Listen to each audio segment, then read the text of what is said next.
For today's video mga kalaychay, naabot tapod kita sa laing dapit kay king hagad man ta sa ako relatives paingon sa Tubay. Kay mamista dito sira na pud ato dayt ani hahay for the go gihapon ta kay wala man sabta klase. Timing pa jud no. Nakisa kay ratood ko ani sa parents ako cousin. Shout out to Madrona family and fast forward tod kita kay medyo taas-taas na ini ako vlog no. So wala tuod na ako na videohan ang amo pag-abot kay lobat ang sipi pagkasikan din ako naka-video amo pa ini na adlaw naghanda. Kasadyo pa sa buntag nagkanta-kanta na og nagsugod na sa pagluto sila Auntie Mindang og Auntie Mimi kay sila man nagluto.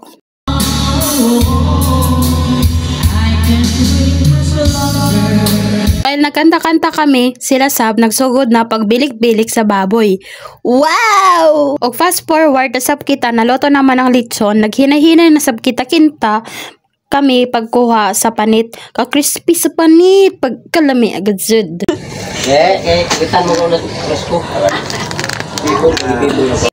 Amo na ini ang naluto ni Auntie Mindang, ang uban niya pa maluto. Kalami magluto ni Auntie Mindang. Shout out sa iyo, Mante. From Hayang Gabon. Grabe ka dyan. Magluto ayang Hayang Gabon kay pangalami gajud. When nagpaabot sa ibang bisita, nagkanta na si Kuya Dodoy ng Ija favorite song.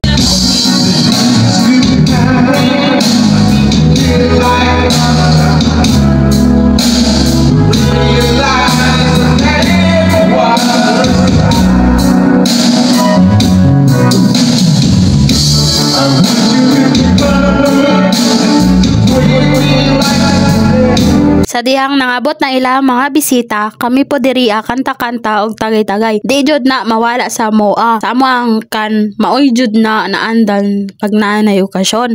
Di jud mawala ng inom-inom, kanta-kanta kay mga talented baya mi. Chares.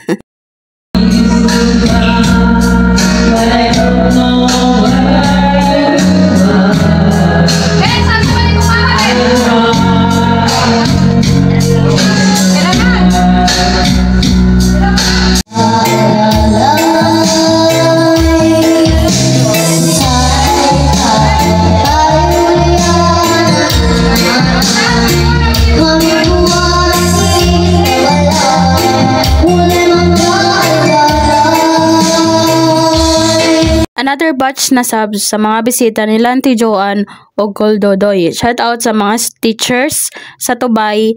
Happy Fiesta and Happy Teachers Day subs sa tanan.